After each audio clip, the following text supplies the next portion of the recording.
अत्यधिक धूप में अर्जुन खेतों में काम करता है। प्रत्येक गति सटीक है, जबकि उसके पिता प्राचीन समाचारों में डूब जाते हैं। अर्जुन के पिता पास ही बैठे हैं, पुराने अखबारों के फटे हुए पन्नों में खोए हुए, अपने आसपास की दुनिया से बेखबर। अर्जुन का लयबद्ध परिश्रम गांव के लोगों की दूर की आवाजों के साथ तीव्र विरोधाभास करता है। गांव के लोग ओएस चिल्लाते हैं, शिक्षा आपके पेट को नहीं भरेगी। अर्जुन की आंखें ज्ञान की प्यास से चमकती हैं, जो उनके आसपास की विनम्र वास्तविकता के बिल्कुल विपरीत है। मंद प्रकाश में अर्जुन अपनी किताबों पर ध्यान देता है, जो बढ़ते अंधेरे के खिलाफ एक अकेला व्यक्ति है। रामदयाल जी अर्जुन को देखते हैं, उनकी आंखों में गहरा स्नेह झलकता है।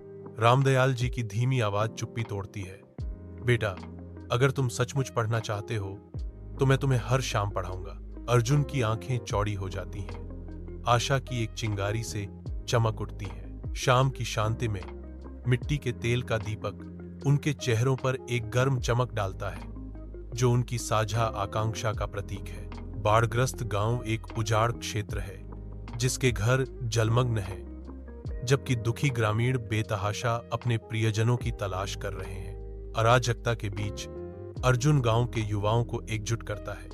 उनके चेहरे दृढ़ संकल्पित होते हैं, क्योंकि वे अस्थायी नावें बनाने के लिए बांस और लकड़ी इकट्ठा करते हैं। अटल निश्चय के साथ अर्जुन बाढ़ के पानी को मोड़ने और निकालने की अपनी साहसिक योजना की व्याख्या करते हैं, जिससे निराश ग्रामीणों में आशा की किरण जगती है। ग्रामीणों ने उम्मीद और अविश्वास के मिश्रण के साथ देखा, क्योंकि अस्थायी नावें आकार लेने लगी, जो भारी आपदा के खिलाफ लचीलेपन का प्रतीक है। यह शिक्षित लड़का सबकी मदद कैसे कर रहा है? अर्जुन अकेले बैठे हैं, पाठ्यपुस्तकों से घिरे हुए हैं। उनकी भौहें एकाग्रता में तनी हुई हैं, क्योंकि इंजीनियरिंग आरेख उनकी दृष्टि को भर देते हैं। वित्तीय तनाव का भार स्पष्ट है, क्योंकि अर्जुन का भाव गहरा जाता है, फिर भी उसकी आंखों में विश्वास की एक चिंगारी चमकती है। अर्जुन के हाथ पन्नों पर तेजी से घूमते हैं, जटिल समीकरणों को ठोस समाधानों में बदलते हैं, जो अटूट संकल्प से प्रेरित है। अर्जुन उठता है, हाथ में डिप्लोमा लिए।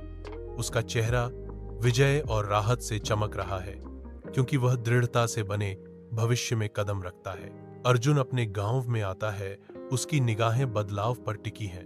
एक नए स्कूल की नींव उठती है, आशा का प्रतीक। ईंटें बिछाई जाती हैं और दीवारें ऊपर उठती हैं, उत्सुक दिमागों के भविष्य को आकार देती हैं। एक पुस्तकालय उभरता है, ज्ञान और सपनों का आश्रय। बच्चों की हंसी हवा में गूंजती है, क्योंकि वे खुशी से स्कूल में प्रवेश करते हैं। किताबें खुलती हैं, दिमाग जलते हैं, और शिक्षा के माध्यम से एक गांव का पुनर्जन्म होता है। खुले आसमान के नीचे अर्जुन ग्रामीणों के बीच लंबा खड़ा है। उसकी आकृति विशाल मैदान में लंबी छाया डाल रही है।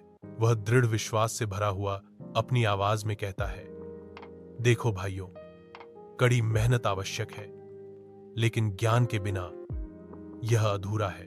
वह अपनी बात पर जोर देते हैं, उनके शब्द हवा में गूंजते हैं। जुताई आवश्यक है, लेकिन अगर हम नई तकनीकें नहीं सीखते हैं तो यही मिट्टी हमें भूखा रखेगी। अर्जुन का भाव नरम पड़ जाता है, उनकी आंखों में ज्ञान झलकता है, क्योंकि वह कहते हैं, याद रखें, ज्ञान ही सच्ची शक्ति है, क्योंकि यह हमें सही दिशा दिखाता है। अर्जुन का संदेश खेत में गूंजता है। ग्रामीण ध्यान से सुनते हैं, उनके चेहरे समझ से अंकित होते हैं।